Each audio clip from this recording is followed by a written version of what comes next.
Fala, vestibulantes em todo o Brasil. Aqui quem fala é o professor Jurubeba, o professor da Estuda.com. É a maior plataforma de preparação para os vestibulares do Brasil. E nós fizemos o quê? Preparamos para você um simulado chamado Preparadão Enem. Parceria com a Quero Bolsas, parceria com a FTD, uma das maiores editoras do Brasil. E a R7, é isso mesmo, R7 Record, papai. A Estuda.com está no Brasil todo. Preparamos esse simulado com muito carinho. O primeiro dia já foi, já corrigiu? Tá aqui no nosso YouTube o primeiro dia de correção. Corre lá também para você assistir. E agora vamos corrigir o segundo dia. Veja, vestibulando, o que mais importa nesse momento de reta final para o Enem é você fazer simulados como esse o nosso e você analisar os seus erros. São esses erros que vai fazer com que você possa medir o que você ainda tem dificuldade. São esses erros que você vai conseguir preencher lacunas de conteúdos que você ainda não domina. E aí, nossos professores estão aqui para poder corrigir, lhe dar dicas e estratégias de prova. Confere aí as primeiras questões. Olá, eu sou a Naomi, editora de Química, e estou aqui para resolver uma questão do simulado da Estuda.com. É a questão número 91. E diz assim: a cárie dental resulta da atividade de bactérias que degradam os açúcares e os transformam em ácidos que corroem a porção mineralizada dos dentes. O flúor, juntamente com o cálcio e um açúcar chamado xilitol, agem inibindo esse processo. Quando não se escovam os dentes corretamente, neles acumulam-se restos de alimentos. As bactérias que vivem na boca aderem aos dentes, formando a placa bacteriana ou biofilme. Na placa, elas transformam o açúcar dos restos de alimentos em ácidos que corroem o esmalte do dente, formando uma cavidade que é a cárie. Vale lembrar que a placa bacteriana se forma mesmo na ausência de ingestão de carboidratos fermentáveis, pois as bactérias possuem polissacarídeos intracelulares de reserva. Então, cárie é a destruição de um osso por corrosão progressiva e a cárie dentária é efeito da destruição da estrutura dentária por bactérias. Bom, então aqui o xilitol, ele está presente na composição de alguns cremes dentais, porque justamente ele tem essa ação aí, né, de inibir esse processo. E ele também é uma alternativa ao açúcar, né, porque ele é um adoçante menos calórico e com baixo impacto glicêmico.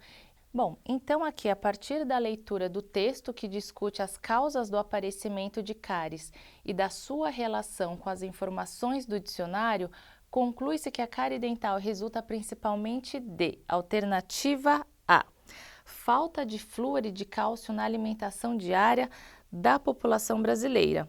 Não, né? Embora a presença do flúor e do cálcio aí tenha essa contribuição para a prevenção de cáries, ele é um sal que atua como barreira aí na corrosão do dente, né? E aí a falta dessas substâncias não é o fator primordial que causa as cáries, mas sim aí não escovar os dentes corretamente e ter um alto consumo de açúcar, né? Alternativa B: consumo exagerado do xilitol, um açúcar. Sim, o xilitol é um açúcar na dieta alimentar diária do indivíduo.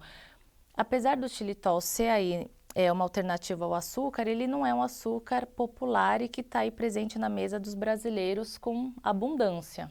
Então, não. Alternativa C: redução na proliferação bacteriana quando a saliva é desbalanceada pela má alimentação.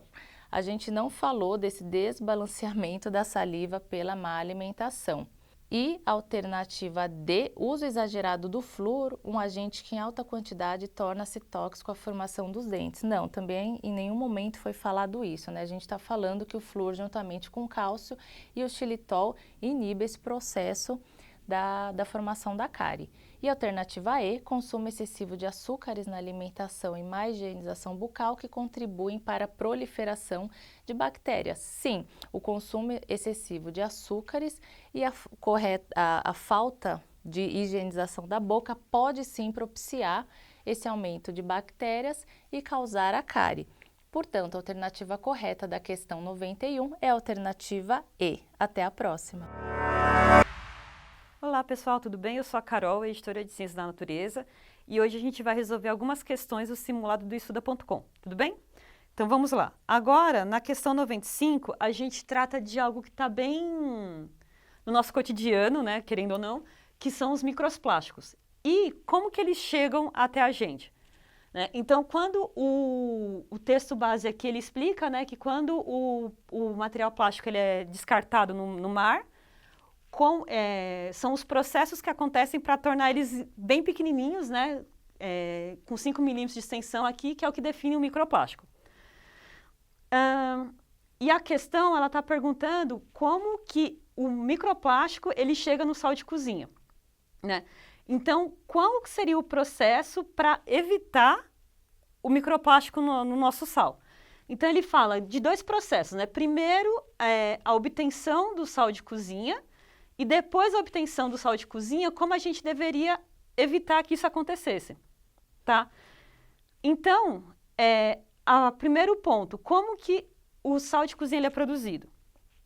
O sal de cozinha, ele basicamente, você recolher a água do mar, evaporar a água, deixar só o sal, aí faz todo o processo de limpeza, de aplicação de iodo, para depois ele chegar na nossa casa. Então, o primeiro passo, obtenção do sal de cozinha, evaporação. Para evitar que os microplásticos cheguem no sal, o ideal, então, o primeiro processo industrial, né, da preparação do sal filtrar a água para eliminar o microplástico e, então, fazer a evaporação. Então, a resposta correta da questão 95 é a alternativa D. Tudo bem? Então, até a próxima. Oi, eu sou João Paulo, editor de Biologia, e estou aqui para resolver a questão 100 do simulado da Estuda.com. Medidas de saneamento básico são fundamentais no processo de promoção de saúde e qualidade de vida da população. Muitas vezes, a falta de saneamento está relacionada com o aparecimento de várias doenças. Nesse contexto, um paciente dá entrada em um pronto atendimento relatando que há 30 dias teve contato com águas de enchente. Ainda informa que nessa localidade não há rede de esgoto e drenagem de águas pluviais e que a coleta de lixo é inadequada. Ele apresenta os seguintes sintomas: febre, dor de cabeça e dores musculares. Aqui, pessoal, a gente já destaca as informações que o texto nos deu para poder analisar as alternativas. Os sintomas: febre, dor de cabeça e dores musculares.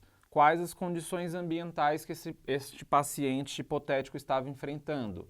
Uma região com baixo saneamento básico, com ausência de rede de esgoto e drenagem de águas pluviais, que é a água da chuva, e presença de lixo constante, né? Então, ratos, insetos, alguma coisa nesse sentido também pode estar ali nessa região. Ter isso em mente é muito importante para a análise das alternativas.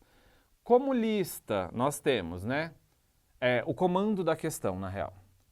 Relacionando os sintomas apresentados com as condições sanitárias da localidade, há indicações de que o paciente apresenta um caso de difteria, botulismo, tuberculose, leptospirose ou meningite meningocócica.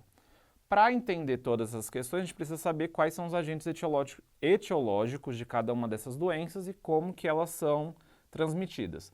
A difteria normalmente está ligada à ingestão da bactéria que causa difteria, né, que não parece ser o caso relatado no texto.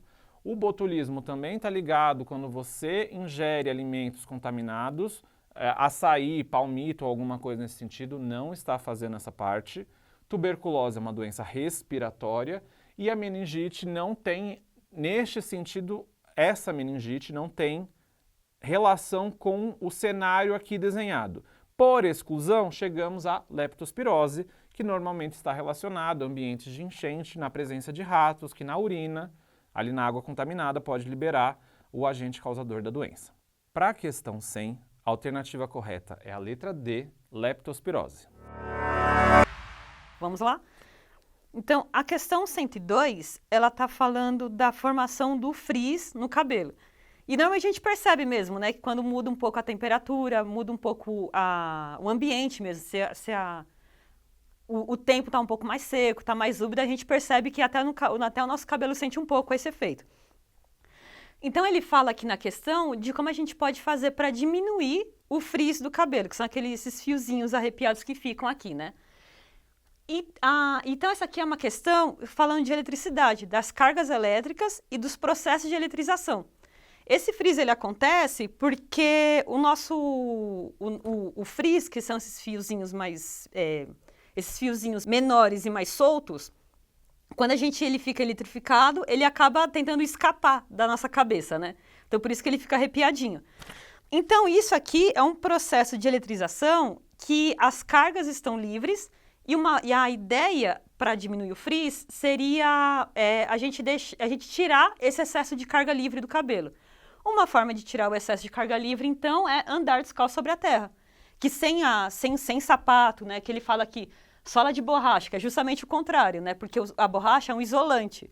Então, se a gente isola o nosso pé, que é o que está em contato com o chão, não tem como as cargas que estão na nossa cabeça escaparem, né? Então, o material feito de madeira também, ele é isolante. Então, ele também não vai dar esse efeito que a gente quer. Que é o que a gente quer, que as cargas eles fluam da nossa cabeça para a terra. Então, questão 102 tem como alternativa correta a alternativa E, andar descalço sobre a terra. Então, é isso, gente. Até mais. Então diz assim, com uso prolongado, óculos com hastes metálicas podem formar ferrugem ou zinabre. Eu passo por isso, quer dizer, já passei, né? Substâncias resultantes da oxidação do metal da armação dos óculos, por isso que eu troquei a armação do meu óculos. Esse fenômeno ocorre com mais rapidez em pessoas que suam praticando atividades físicas usando óculos, por isso também que existem armações específicas para esportistas. O contato do suor com os óculos acelera a oxidação da haste metálica porque o suor é um líquido quente próximo da temperatura de 100 graus Celsius, levando a um aumento na velocidade da reação de corrosão das hastes? Não, pelo amor de Deus. 100 graus Celsius é a temperatura de ebulição da água, né? Se o nosso suor estivesse perto dessa temperatura aí, alguma coisa estaria muito estranha, né? Então, eliminada. Alternativa B. Forma na pele uma solução contendo sais, um meio favorável para as reações de oxirredução entre o metal e o ar. Pode ser, né? O nosso suor nada mais é do que uma solução realmente que contém sais. E é um meio favorável, sim, para as reações de oxirredução. Vamos ver as outras. Alternativa C. Tem alta concentração de substâncias corrosivas que reagem com o metal das hastes dos óculos, danificando-os. Não, né? A gente não tem substância corrosiva. No máximo, ali a gente tem um pouquinho do ácido úrico, mas não é suficiente para acontecer isso com as hastes dos óculos, né? Alternativa D. Forma uma camada aderente na superfície dos óculos que impede seu contato com o meio externo e amolece sua estrutura.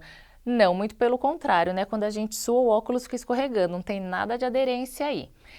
E. Reage com os óxidos que compõem as hastes, reduzindo-os aos metais que são maleáveis e frágeis. Não, né? Nosso suor não tem essa capacidade.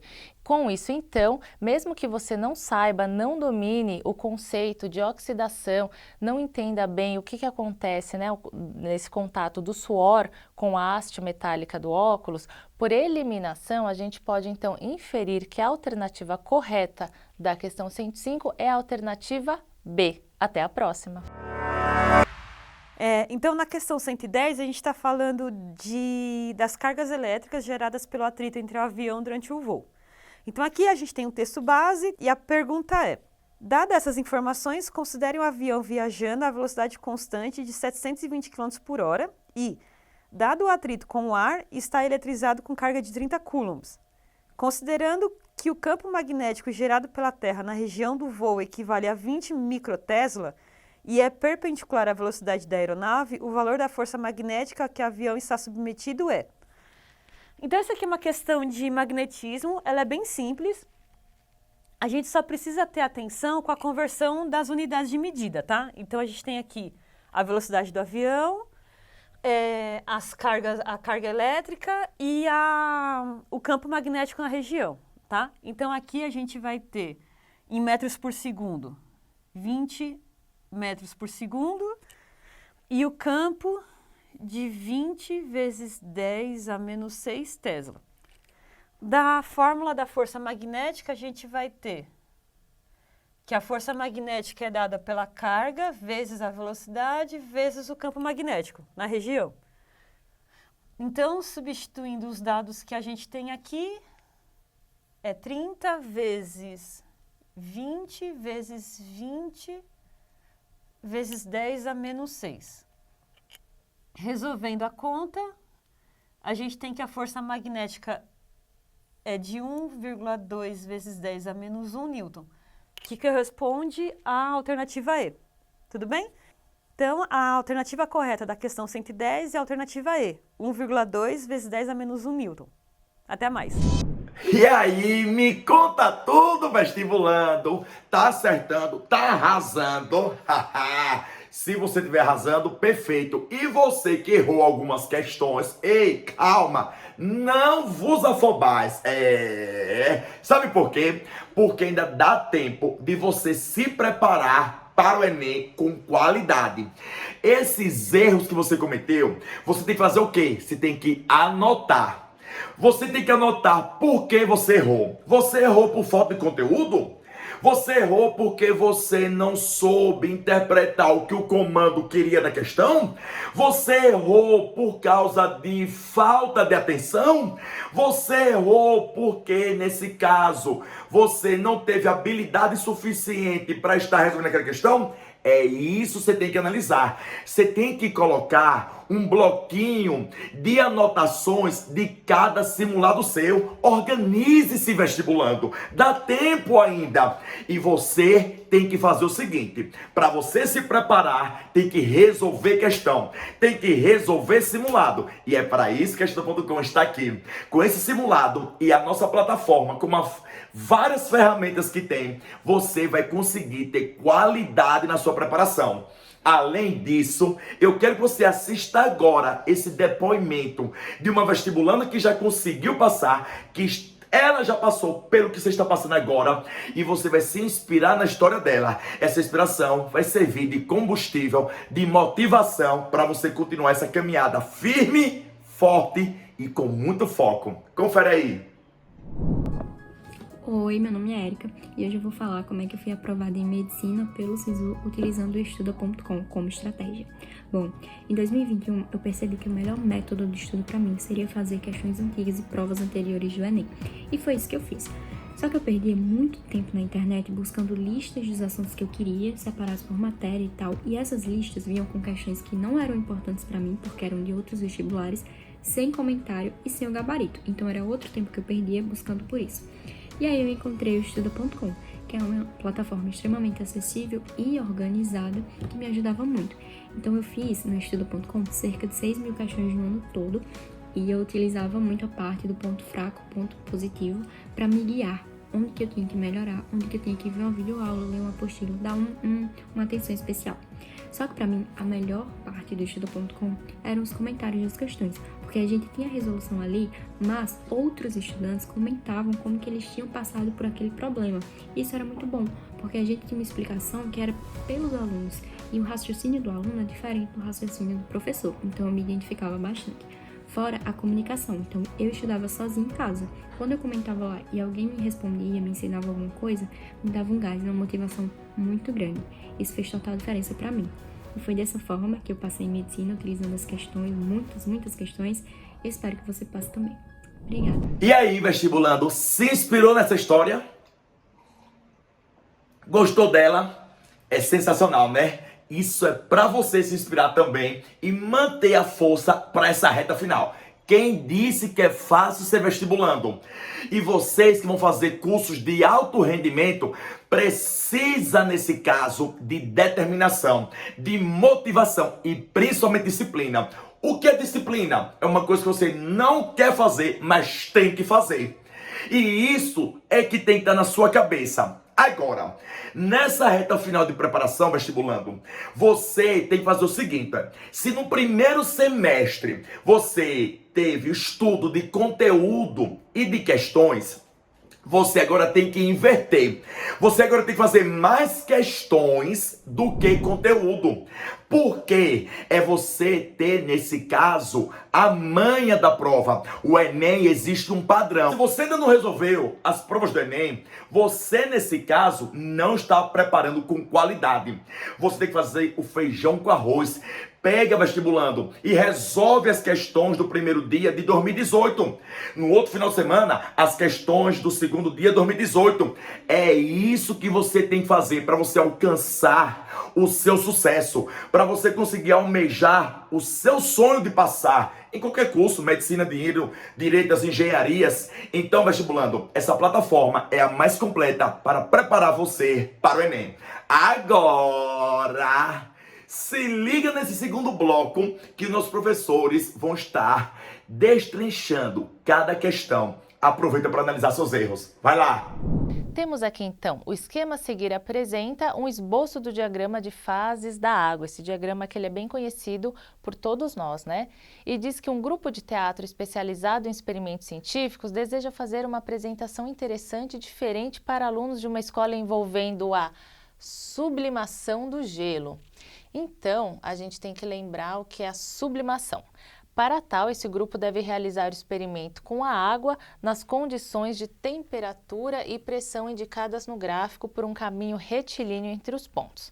Bom, então a gente tem que lembrar que a sublimação é passar do estado físico sólido para o estado físico gasoso, né? Então, olhando aí para o gráfico, o que a gente tem que lembrar? Que este ponto A é o ponto do sólido, este ponto B é o ponto do líquido, este ponto D é o ponto do vapor e o ponto C é o ponto do gás. Então, se esse grupo de teatro deseja fazer este experimento e passar do estado sólido para o estado gasoso direto, eu tenho que ir, então, do A para o vapor. Eu tenho que ir do sólido para o vapor. Então, eu vou do A para o D numa reta só, que é um caminho retilíneo entre os pontos.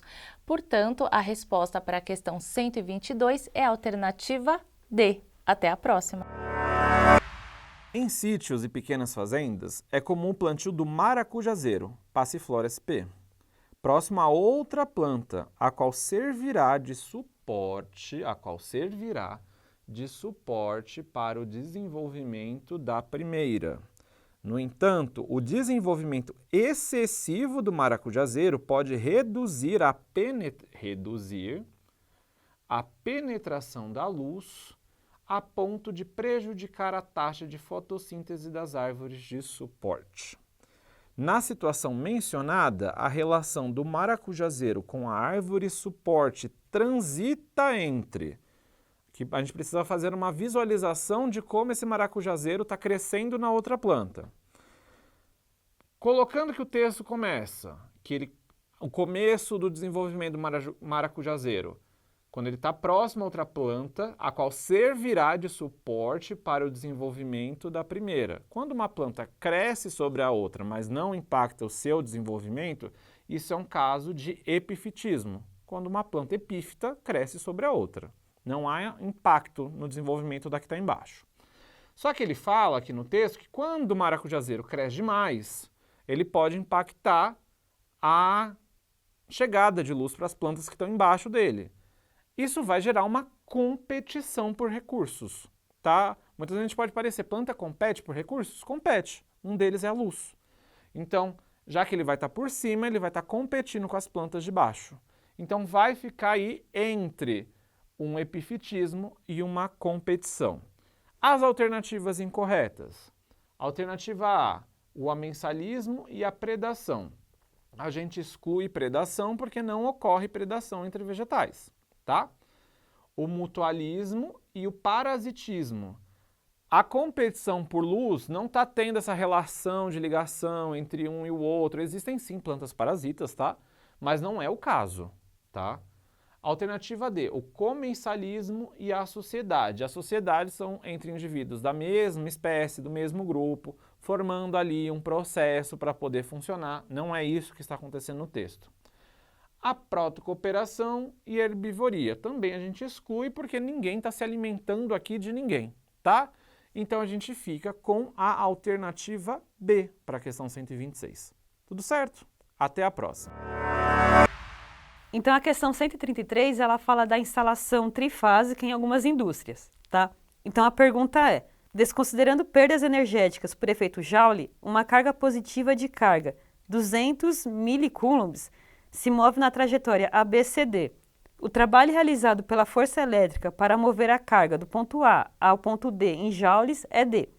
Então, aqui a gente só precisa prestar atenção em fazer a transformação de milicoulombs para coulombs, tá? Então, 200 vezes 10 a menos 3 coulombs. E a partir daqui, fazer a substituição dos dados para encontrar o trabalho, né, nessa trajetória. Então, a carga elétrica vezes a diferença de tensão elétrica nesses pontos, no ponto A e no ponto D. Tudo bem? Então, o trabalho vai ser dado pela carga 200 vezes 10 a menos 3, multiplicada a diferença da tensão elétrica entre esses pontos. 387 menos 127. Resolvendo a conta, a gente chega em 52 joules, que é o que está indicado na alternativa A. Então, questão 133, alternativa correta, alternativa A, 52 joules. Até mais! Eu sou o Rafael, editor de matemática, e nós estamos aqui agora para resolver a questão 136 do último simulado. Nessa questão, nós temos o seguinte contexto. Minecraft é um jogo virtual que pode auxiliar no desenvolvimento de conhecimentos relacionados a espaço e forma. É possível criar casas, edifícios, monumentos e até naves espaciais, tudo em escala real, através do empilhamento de cubinhos.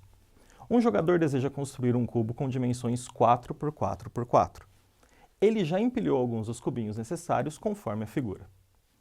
Os cubinhos que ainda faltam empilhar para finalizar a construção do cubo, juntos, formam uma peça única, capaz de completar a tarefa.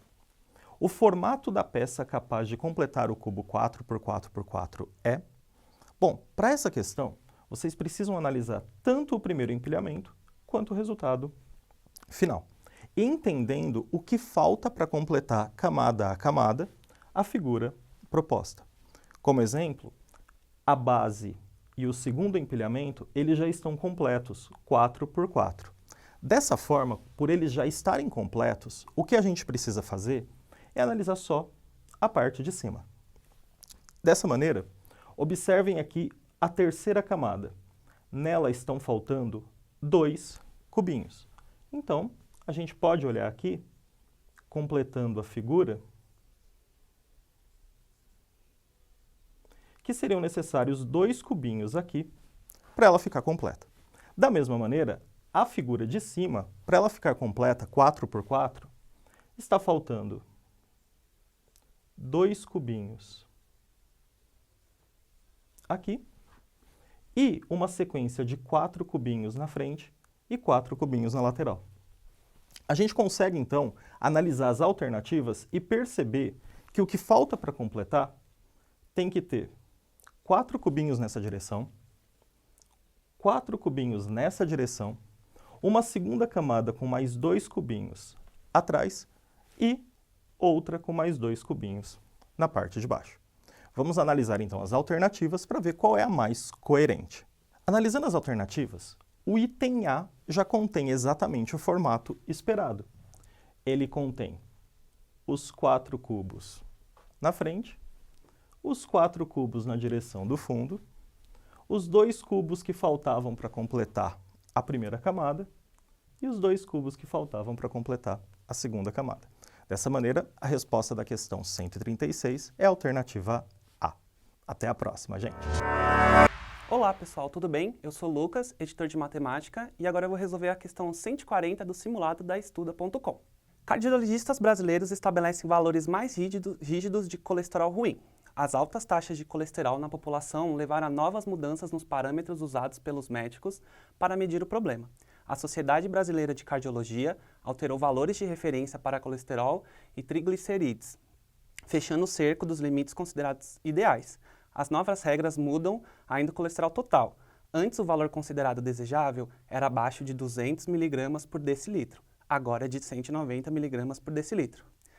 As medidas desejáveis referem-se à quantidade de colesterol em miligramas por decilitro de sangue. Admitindo que uma pessoa possui, em média, 6 litros de sangue em seu corpo, as quantidades máximas desejáveis de colesterol em gramas circulando no sangue antes e depois da mudança são, respectivamente. Então, essa é uma questão de relação entre a quantidade de colesterol em miligramas por decilitro de sangue, ou em gramas por litro de sangue. Então, a gente vai pegar as duas medidas, a antiga, então eu tenho o colesterol antigo, 200 miligramas por 1 decilitro. Isso corresponde a 0,2 grama por 0,1 litro. Isso significa que é 2 gramas a cada litro.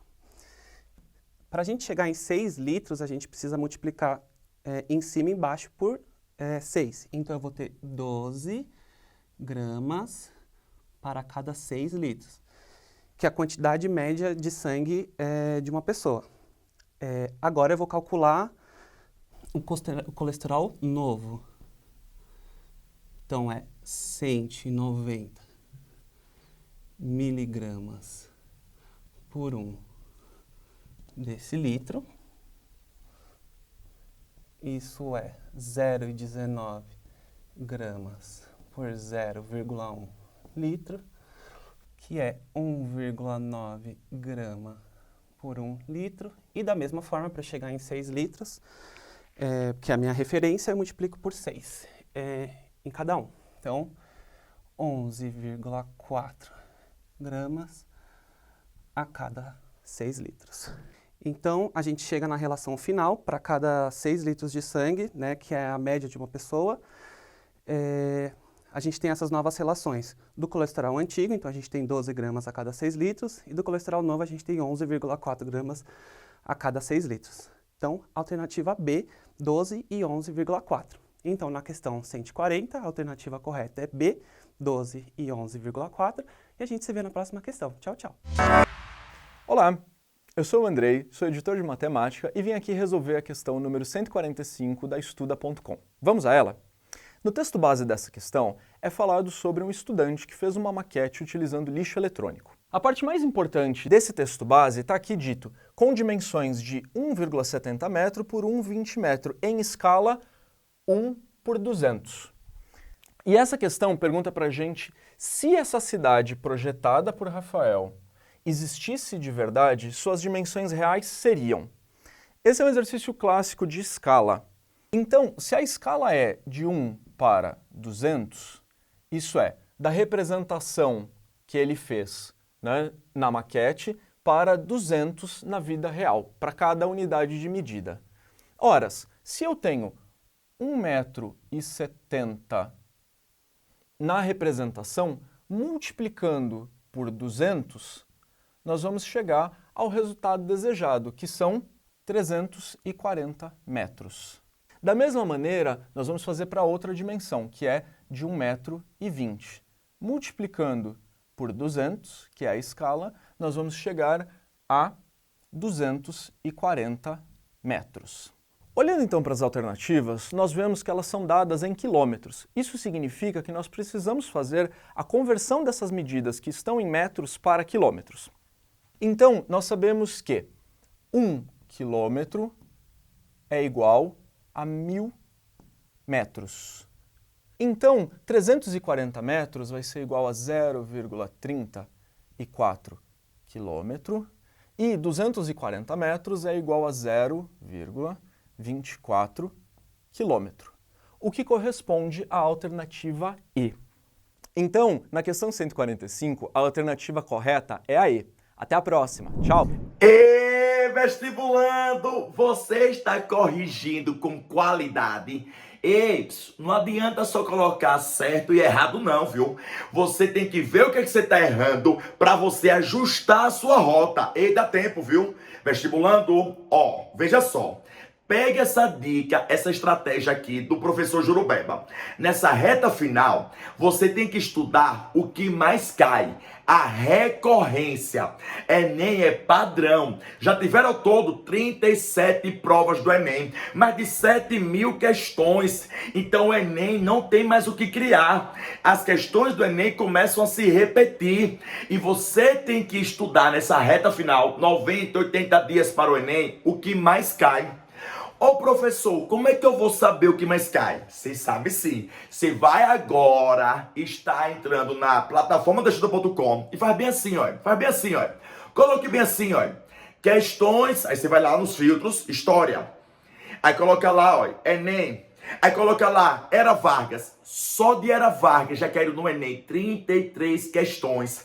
Você então vai analisar, resolvendo as questões, o que mais cai. Você vai pegar e coloca lá, República Velha. Veja quantas questões eu quero de República Velha. Então existe um padrão da prova.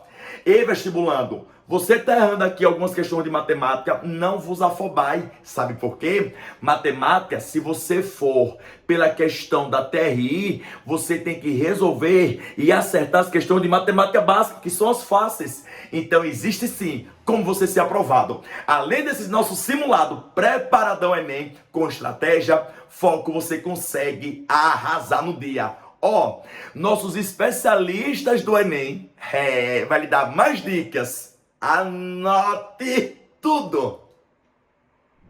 Oi gente, eu sou a Manu e eu tô aqui pra te dar dicas certeiras que vão te ajudar muito nessa reta final até o Enem. Então, pega papel e caneta, anota aí e bora lá! Primeiro de tudo, você precisa focar nos conteúdos certos. Agora, não é hora de você estudar tudo, é hora de você focar naquilo que mais cai e nos conteúdos que você tem mais dificuldade. Ah, mas eu tô perdido, eu realmente não sei no que é que eu preciso focar agora. Vou te falar aqui. Em matemática, regra de 3, porcentagem, funções, geometria plana e espacial. Em ciências da natureza, genética, ecologia, eletrodinâmica e química orgânica. O que focar em ciências humanas? Brasil, colônia e república, movimentos sociais, muita interpretação de texto e geopolítica. Assim, você pode garantir mais pontos e sem dispersar tanto ali nos conteúdos. Outra dica muito importante, as pessoas falam sempre, revise os seus erros. E não é à toa, porque você revisando os seus erros, você vai entender o porquê que você errou aquilo, como você pode melhorar e de fato você consegue aplicar a melhoria. Então liste as questões que você errou nas últimas semanas e refaça elas. Fazer simulados é uma dica muito importante. Então simule o dia real da prova, tipo o preparadão Enem. Isso te treina para o dia real da prova. Dica muito importante para mandar bem na prova do Enem. Faça a leitura do enunciado primeiro. Se for uma tirinha, um poema, um texto, leia primeiro o enunciado para você entender o que a questão quer que você faça. O que a questão pede para você entregar ali. Assim você vai ser mais certeiro na hora de fazer a questão. Outra dica é, obviamente, você aproveitar os recursos certos, como a Estuda.com. Na plataforma você encontra questões no formato Enem, outros vestibulares, simulados, você tem um diagnóstico completo com sua análise de desempenho e muito mais coisas para você. Tudo isso te ajuda a se direcionar para chegar mais confiante no dia da prova. E por último, obviamente, mantenha a constância. Constância não é você fazer muitas questões o dia inteiro, de madrugada, não respirar. Constância é você fazer um pouquinho todos os dias. Nessa reta final, cada treino é um passo a mais até o seu resultado. E aí, bora transformar seu estudo com estratégia até a aprovação? Aproveite as correções de tudo que a gente vai entregar aqui para vocês. Até mais!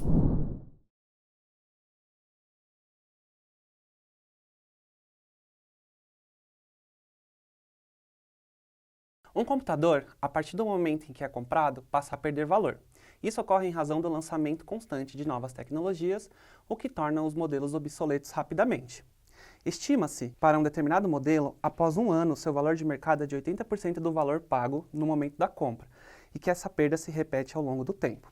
Na situação exposta, o modelo de computador exemplificado chega a valer metade do seu valor de compra Então a questão quer saber em quanto tempo, em quantos anos, o computador ele vai passar a valer metade do que ele valia no seu valor de compra. Então a gente tem uma funçãozinha que é o valor do computador em função do tempo é igual ao valor inicial de compra vezes 0,8 elevado a t, que é o tempo. Então, a cada ano, o valor passa a valer 80% do valor anterior. E ele quer saber quando que ele vai valer metade do valor inicial dele. Então, a gente usa a fórmula que a gente acabou de escrever. Então, 0,5, metade do valor de compra dele, igual a fórmula. E a gente tem que descobrir agora o valor de t. Então, aqui eu posso cortar os valores iniciais e eu tenho aqui 0,5 é igual a 0,8 elevado a t. E aí eu tenho que t é igual a log na base de 0,8 de 0,5. Então, vindo para cá, eu tenho que, usando a mudança de base, eu tenho log de 0,5 dividido por log de 0,8. Isso é igual a log de meio sobre log de 8 sobre 10. Usando a propriedade de logaritmo, eu tenho que isso é log de 1 menos log de 2 dividido por log de 8, que eu já vou escrever como 2 elevado a 3, menos log de 10. Esse log aqui, log de 1, é 0, porque 10 elevado a 0 é 1, e esse log aqui é 1, porque 10 elevado a 1 é 10. Então, eu tenho menos log de 2, que pela informação do enunciado é 0,3.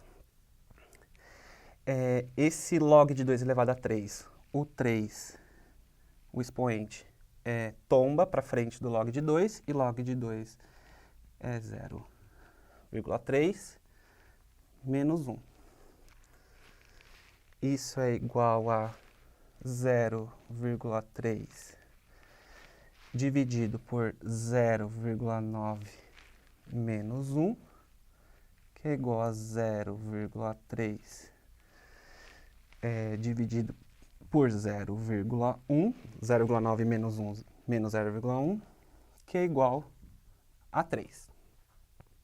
Que é a alternativa correta de 3 anos. Então, em 3 anos, o valor do computador passa a ser metade do valor de compra dele. Então, a questão 147, a alternativa correta é de 3 anos. Te vejo na próxima questão. Muito obrigado. Nessa questão, nós temos o seguinte contexto. A quantidade de verduras à venda em um mercado pode ser modelada segundo o gráfico a seguir.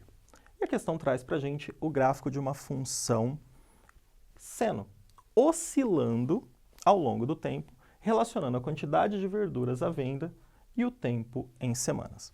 Essas funções periódicas são utilizadas para esse tipo de contexto porque elas representam muito bem uma situação real, que é a situação de oferta e demanda. Frutas, verduras, etc., elas oscilam com o tempo. Existem períodos, por exemplo, que a gente vai ter algumas frutas em maior quantidade sendo produzidas. Isso faz com que o preço delas caia. Da mesma maneira, em outros períodos, com a escassez dessas frutas, o preço delas tende a subir.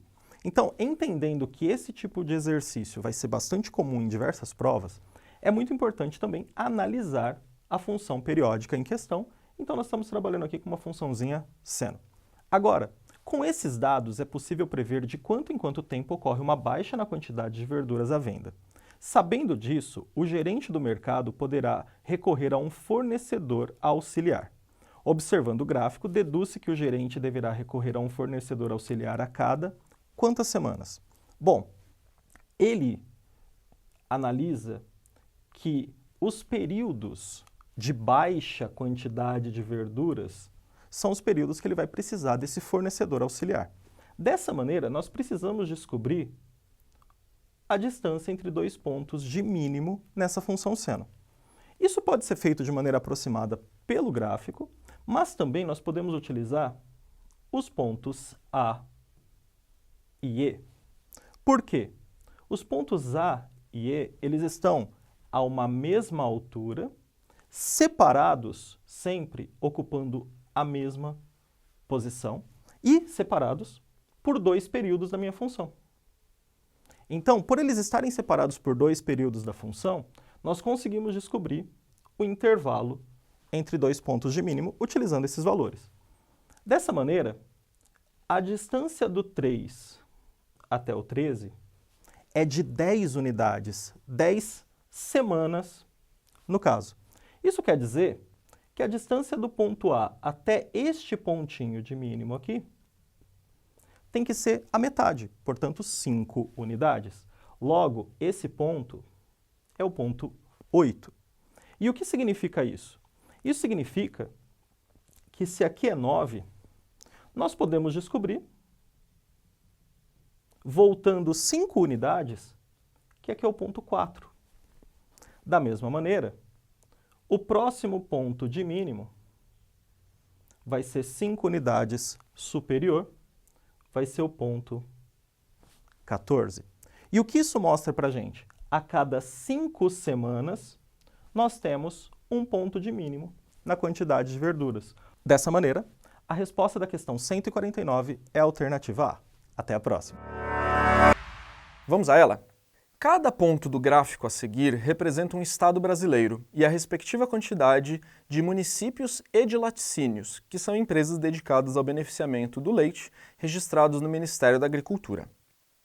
O enunciado dessa questão diz que, com base nessas informações, a quantidade aproximada de municípios e laticínios do estado do Mato Grosso é, respectivamente, essa questão é de leitura de um gráfico, de leitura de um plano cartesiano. Nós temos que localizar, então, o estado do Mato Grosso e ver as abscissas deles, que são os municípios, e aqui é correspondente a 140 municípios.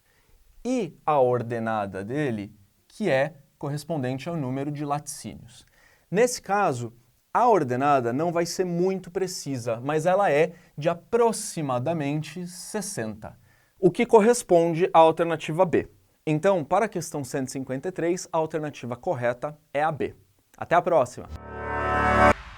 Diz assim, ainda que fertilizantes e corretivos possam ser fontes potenciais de contaminação no solo, a análise de amostras de 10 solos representativos do estado do Paraná em condições naturais e sob exploração agrícola mostrou que os teores de metais pesados nos horizontes A e B dos diferentes ambientes não apresentaram diferenças. Entretanto, em um solo com contínuas aplicações de fungicidas na lavoura de videira, durante 24 anos a concentração de cobre aumentou de 310 para 516 mg por quilo e a de zinco foi de 138 para 185 mg por quilograma. Bom, o que a gente consegue extrair de informações aqui?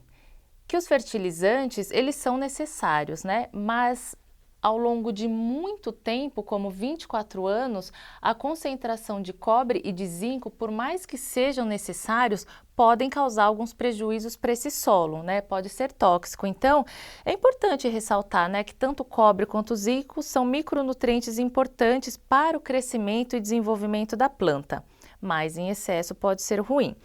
Então, considerando 500 quilos de solo extraídos na mesma região em que o estudo foi realizado, a massa de cobre aumentou em. Então, a gente vai ter que realizar uma continha aqui. Vamos fazer. Bom, então, considerando 500 quilos de solo extraídos na mesma região em que o estudo foi realizado, a massa de cobre aumentou em. Bom, então nós temos aqui, de acordo com o enunciado, que a concentração de cobre aumentou de 310 para 516, né? Então, são os valores dados no enunciado. Temos, então, a massa antes, 310, vezes a quantidade que ele dá, né, de solo que foi extraído. Então, temos 310 vezes 500, 155 gramas. A massa depois, 516 vezes 500, 258 gramas. A diferença é, portanto, de 258 menos 155, 103 gramas. E com isso, a gente consegue então concluir que a alternativa correta para a questão 114 é a alternativa D. Até a próxima. Nessa questão, é dito que há uma máquina de fazer bolos que precisa ser parada quando houver 100 bolos em seu interior. De início, essa máquina está com 50 bolos quando um operador começa a trabalhar nela. Então, é dito que a entrada de bolos na máquina é dada por essa função E de t e que a saída é dada por essa função S de t. E isso é dado em unidades e t é dado em horas inteiras. A questão pergunta: considerando essas informações, em qual hora de trabalho o técnico deverá encerrar a operação dela? Para resolver essa questão, nós iniciamos com 50 bolos que estão lá dentro. Na primeira hora, significa que nós vamos ter que calcular E de 1, que é determinar quantos bolos entram na primeira hora. Isso vai ser igual a 1 ao quadrado mais 10 vezes 1 mais 20. Isso vai ser igual a 20, 30, 31 bolos entram. E agora a saída na primeira hora vai ser igual a 3 vezes 1 mais 50. Então saem 53 bolos nessa primeira hora. Sendo assim, ao final da primeira hora nós vamos ter 50 mais 31 menos 53. O que significa que, ao final, nós vamos ter 28 bolos dentro da máquina na primeira hora. Repetindo, então, essas operações que nós acabamos de fazer com os dados das horas 2, 3, 4, 5 e 6, nós vamos obter os dados dessa tabela. Para a primeira hora, como nós já tínhamos calculado, vão ter 28 bolos ao final da máquina. E, seguindo até a sexta hora, nós vamos ter 108 bolos. Então, retornando ao enunciado da questão, a máquina deve ser encerrada a atividade quando atingir 100 bolos lá dentro. E isso, conforme foi calculado por aquela tabela, deve acontecer na sexta hora de trabalho, o que corresponde à alternativa E. Então, na questão número 156, a alternativa correta é a E. Obrigado e até a próxima. Eita, que tá chegando a hora!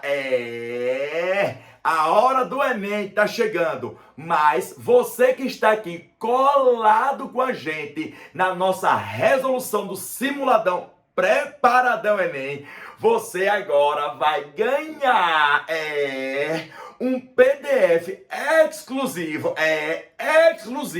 para você montar seu cronograma até o dia do Enem. E tem mais. Você também tem uma super, mega, power, big promoção de 40% off do nosso plano anual. Você pode chegar até 40% off. E digo mais, 17% off nos nossos planos semestrais. E eu tenho mais. Até 24 horas essa promoção. Então, vestibulandos, não perca essa oportunidade. A vida é feita de oportunidades. E aí, está aí para você adquirir a plataforma nessa reta final de preparação para o Enem. Eu tenho certeza que nossa ferramenta vai lhe auxiliar, lhe ajudar, dar aquele tubo que você está necessitando para poder garantir o seu sonho de passar numa universidade pública, de passar no sonho que você queira. Então corre lá para a nossa plataforma. Olha que é só 24 horas. Ecólogos responsáveis pelo estudo de uma população de veados no Cerrado brasileiro concluíram que o número desses animais em determinada região cresce segundo a função, aqui explicitada, contém em anos, a partir do início do estudo. O tempo necessário para que a população de veados na região chegue a 4.875 indivíduos é de...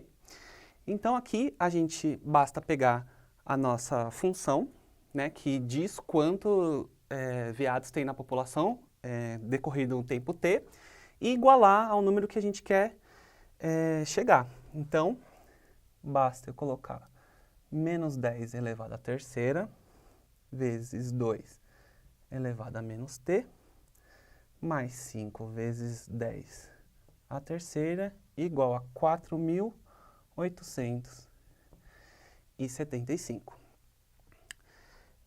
Então, nós temos 1000, 10 elevado à terceira, 1000 vezes 2 elevado a menos t, mais 10 elevado à terceira, 1000 vezes 5, 5000.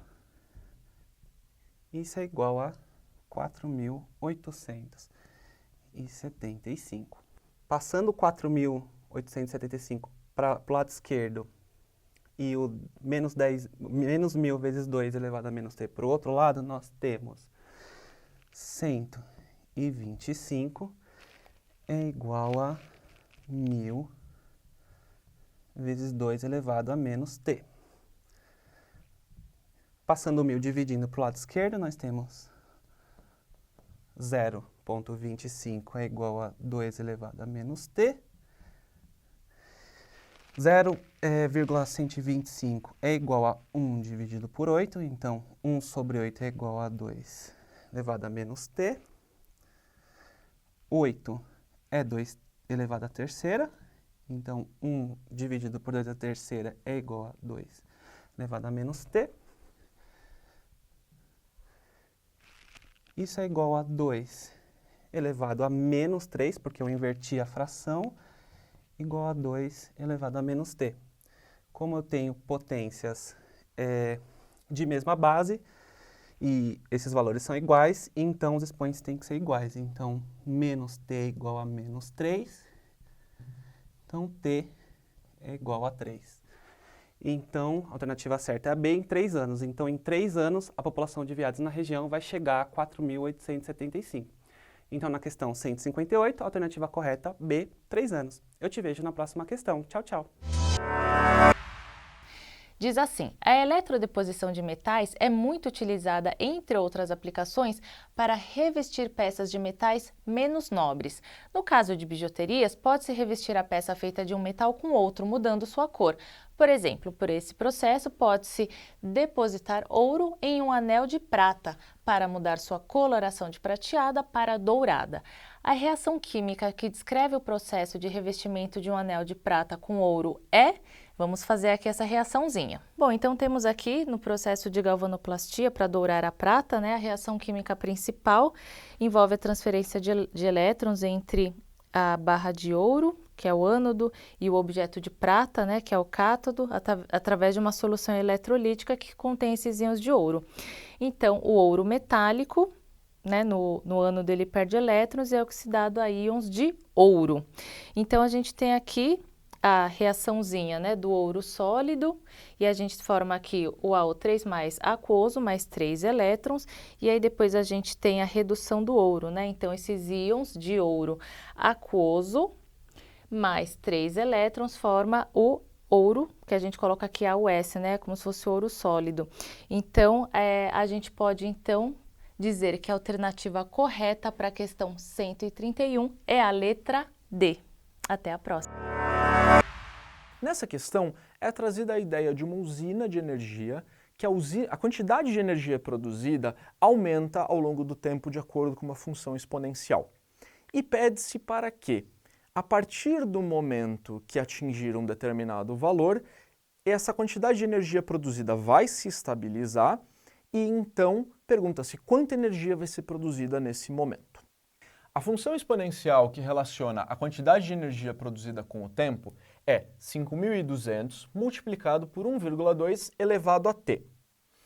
Pede-se para que, quando ela atingir 10.764 megawatts por dia, depois de 2 anos, a produção vai se estabilizar. E pergunta-se qual é a produção máxima de energia por dia. Bem, fazendo os cálculos iniciais, que são 5.200 multiplicado por 1,2 elevado a t, é igual a 10.764. Para descobrirmos para qual valor de t vamos atingir esse valor.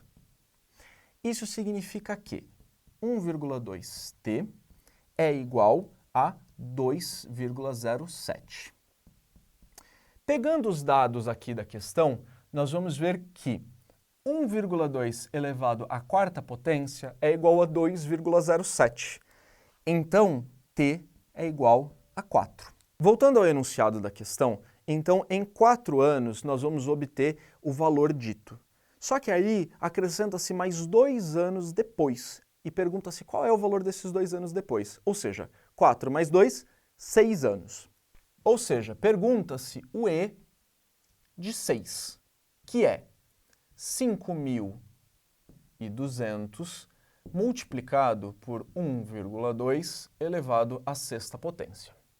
Voltando ao enunciado da questão, temos aqui o dado 1,2 elevado à sexta potência é igual a 3.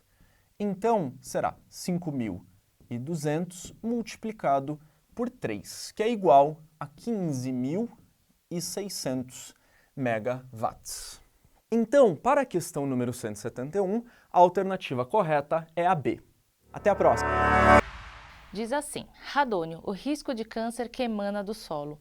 O tabaco é a principal causa de câncer de pulmão, como é bem conhecido, e a segunda é o radônio, um gás radioativo de origem natural cuja presença nas casas em grandes concentrações eleva o risco de se sofrer um tumor. O radônio, ele é um gás incolor e inodoro, produto da desintegração do urânio e do tório, presente em quase todos os solos e rochas. Pode penetrar nas moradias por fendas, poros no solo ou através dos encanamentos e dutos. Em elevadas concentrações aumenta o risco do câncer de pulmão. A OMS estima que entre 3% e 14% dos casos de câncer de pulmão é atribuído ao radônio, sendo a primeira causa desta doença entre quem nunca fumou. Então, o que a gente tem que extrair de informação aqui desse texto? Que o radônio é um gás incolor e inodoro. E ele é produto da desintegração do urânio e do tório presente em quase todos os solos e rochas. E por ser um gás, ele pode entrar aí nas casas por fendas, poros, encanamentos, dependendo, ele pode até se misturar ali com a água da torneira. A gente pode encontrar na internet vídeos de pessoas que abrem a torneira das casas e aí quando acende um fósforo, um isqueiro perto, é como se inflamasse, porque tem um gás ali misturado, isso é muito perigoso. Então, é detectável, a gente tem como medir. E aí, na tabela periódica, o radônio é um elemento químico pertencente ao grupo dos gases nobres, enquanto o urânio e o tório estão na série dos actinídeos. O risco de se contrair câncer de pulmão por exposição ao radônio, segundo a OMS, é alto. Isso ocorre porque o radônio está naturalmente presente na forma de compostos em rochas e solos, como diz a alternativa A. Não, A gente não viu que o radônio está naturalmente como compostos em rochas. Ele é um gás, E ele é um gás nobre, então dificilmente forma esses compostos aí com outros elementos químicos. E a ocorrência natural dele decorre da desintegração dos elementos químicos urânio e tório. Alternativa B. É instável e se desintegra emitindo radiação e subprodutos prejudiciais. Pode ser. Segundo o texto, o radônio sim é um gás radioativo e é considerado até pela OMS o principal causador de câncer de pulmão depois do tabaco. Alternativa C. É resultado da reação química entre elementos químicos radioativos. Não, a gente não viu que o radônio ele não é resultado de nenhuma reação química entre o urânio e o tório, e sim desses subprodutos da desintegração. Alternativa D. Não forma compostos e, portanto, não pode ser detectado no corpo humano. Não. Como a gente viu, ele tem sim uma maneira de ser detectado no corpo humano. Ele tem maneiras de... as suas radiações, as radiações emitidas, elas podem ser detectadas e constatadas.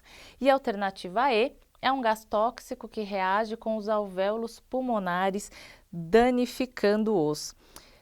Também não. O radônio, ele é um gás nobre. Esse composto de classes é pouco reativa, a não ser em condições de temperatura e pressão muito elevadas e com elementos químicos altamente reativos.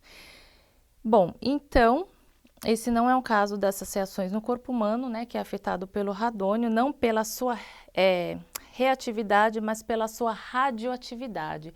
Com isso, então, a gente pode dizer que a alternativa correta da questão 134 é a letra B. É instável e se desintegra emitindo radiação e subprodutos prejudiciais. Até a próxima! Em um centro comercial, pretende-se construir um tanque de água para exposição de peixes exóticos. Consultores contratados apresentaram duas propostas. Essas duas propostas apresentadas, modelo A e modelo B. Os dois modelos terão a mesma profundidade. O modelo A é um quadrado de 2 metros de lado, enquanto no modelo B, em linha contínua no esquema, a parte externa dos quadrados é composta por semicircunferências de 1 metro de diâmetro dispostas sobre os lados de um quadrado, em linha pontilhada, idêntico ao utilizado no outro modelo. Considere que o público deve se aproximar da borda do tanque para observar os peixes em seu interior. Portanto, quanto maior o perímetro, maior a capacidade de público. Deseja-se um modelo que utilize menor volume de água e tenha maior capacidade de público. Assim, o centro comercial deve optar por utilize π igual a 3.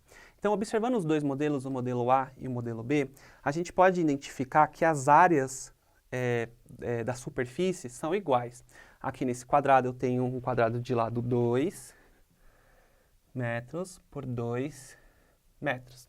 Então a área desse quadrado é de 4 metros quadrados. Então essa é a área do modelo A. No modelo B eu tenho a mesma área. Por quê? Porque essas semicircunferências que a gente tem aqui, elas apenas foram recortadas de dentro do quadrado. Então se eu encaixo essa semicircunferência aqui, cada uma das 4, eu vou ter o mesmo quadrado. Então, a área da superfície desse modelo também é de 4 metros quadrados, igual ao outro. Como ele diz que os dois modelos têm a mesma profundidade, então o volume de água que vai ser a área da base, 4 metros quadrados, vezes a altura do tanque, como a área é igual e a altura é igual, então eles vão ter o mesmo volume de água. Então, ele pede um modelo que utilize o menor volume de água. Então, como os dois têm o mesmo volume de água, eu posso escolher com base nisso qualquer um dos dois. Porém, tem uma outra requisição, né? Que tenha maior capacidade de público. Então, agora a gente precisa pensar no perímetro desses modelos, porque quanto maior for o perímetro, né, mais gente pode se aproximar do tanque para observar os peixes. E não no modelo A, eu vou ter um perímetro do modelo A, vai ser igual a 4 vezes, que são os 4 lados, vezes 2 metros. Então, eu tenho 8 metros de perímetro.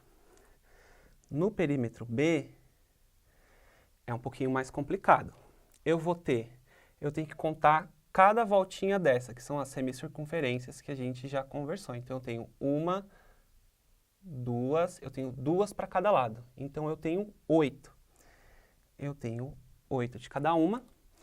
Essa semicircunferência, ela tem diâmetro de 1 metro, que é a metade do lado do quadrado.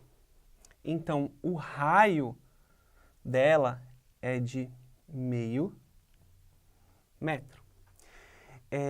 Então, eu vou calcular qual que é o tamanho só da semicircunferência. E aí eu vou usar a fórmula da medida da circunferência. Então, eu tenho 2. O π que ele pede para eu usar 3, então 3. O raio, que é meio.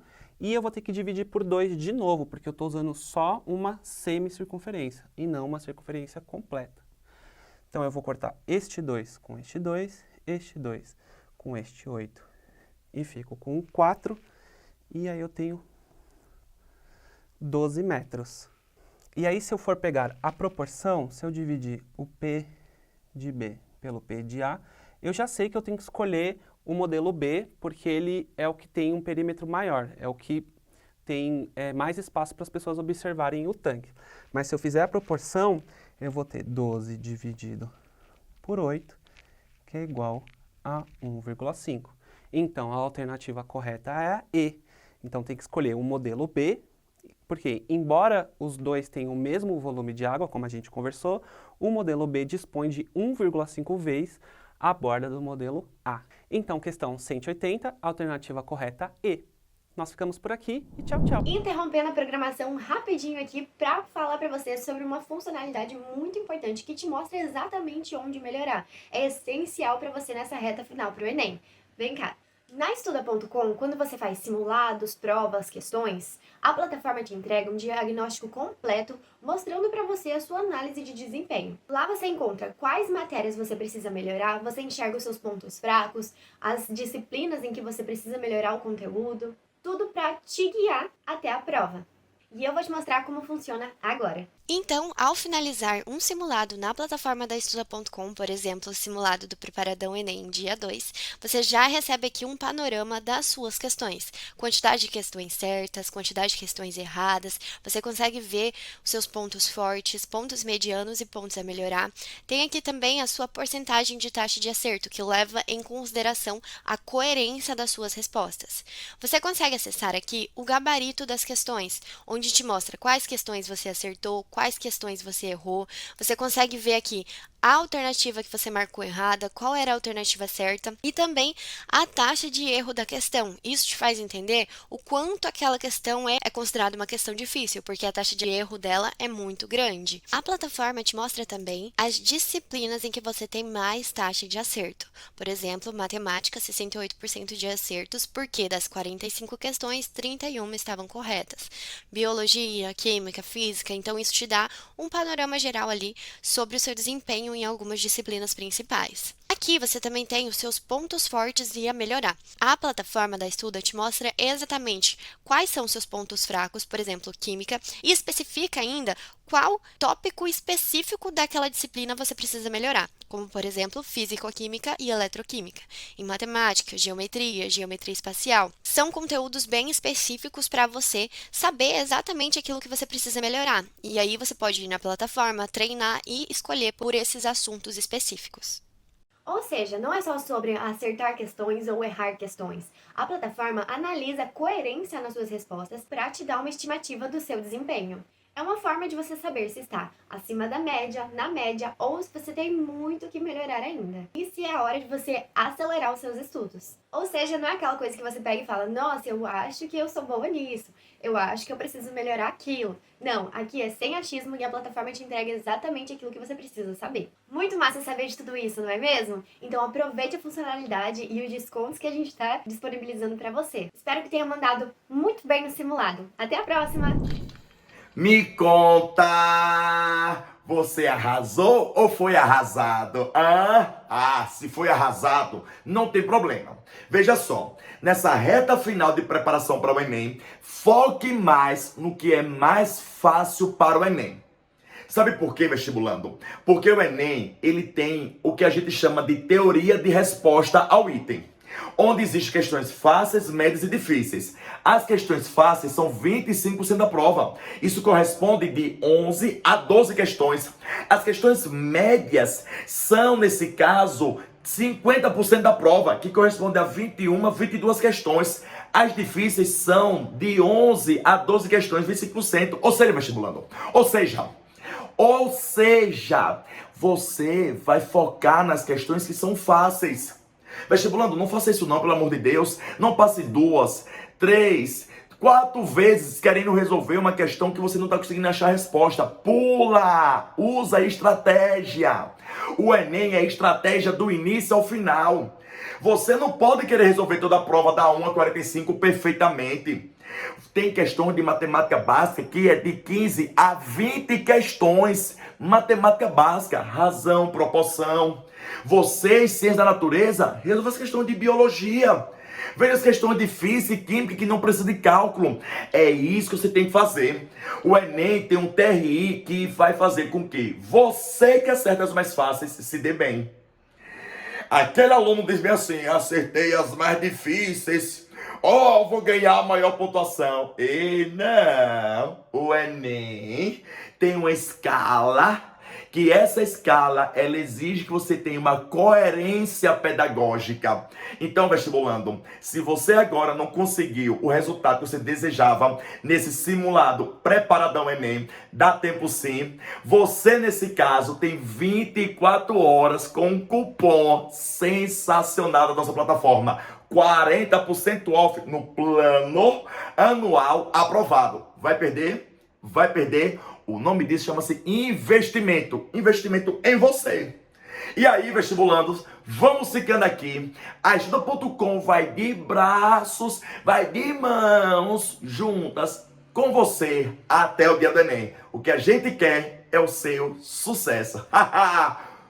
Um beijo! Olá, meu nome é Flávio, tenho 21 anos, sou de Belém do Pará e estou passando aqui para agradecer a equipe do Estuda.com, em especial a equipe do time de produtos, porque hoje eu comemoro as minhas 3 aprovações em medicina. Estou aqui inclusive com a placa um pouco suja ainda de tinta da comemoração, que se não me engano foi há 5 dias atrás, quando eu recebi as minhas 3 aprovações, né, que foi na UFPA, onde eu vou cursar, na UEPA e na UFRJ. E estou passando aqui para agradecer todo o trabalho da equipe do time de produtos, por todo o esforço e por todo o empenho dedicado a essa tarefa, né, porque a gente sabe o quanto é difícil e que o trabalho de vocês torna esse nosso processo de estudos mais leve, mais dedicado, mais agradável, inclusive, mais divertido. E eu passo aqui por experiência própria para dizer que a plataforma do Estuda.com me auxiliou e foi essencial na minha evolução nos meus estudos, no meu conhecimento, na minha preparação em si, para que eu pudesse chegar hoje aqui e conquistar essas 3 aprovações em medicina. Então, muito obrigado e um abraço especial para a equipe do time de produtos. Oi, gente, eu sou a Alaine, tenho 20 anos e fui aprovada no curso de Direito.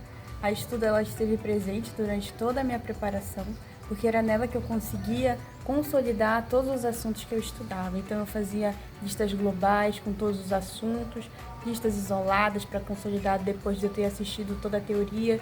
Então foi muito importante todas as funções que tinha, de conseguir analisar os meus erros, o que eu estava bem, o que eu estava errando, né, a motivação de aparecer no ranking. Então tudo isso foi essencial para a minha aprovação. E eu sou muito agradecida à plataforma por ter feito, né, e facilitado esse passo para mim, né, por um preço acessível e tudo mais. Então, muito obrigada.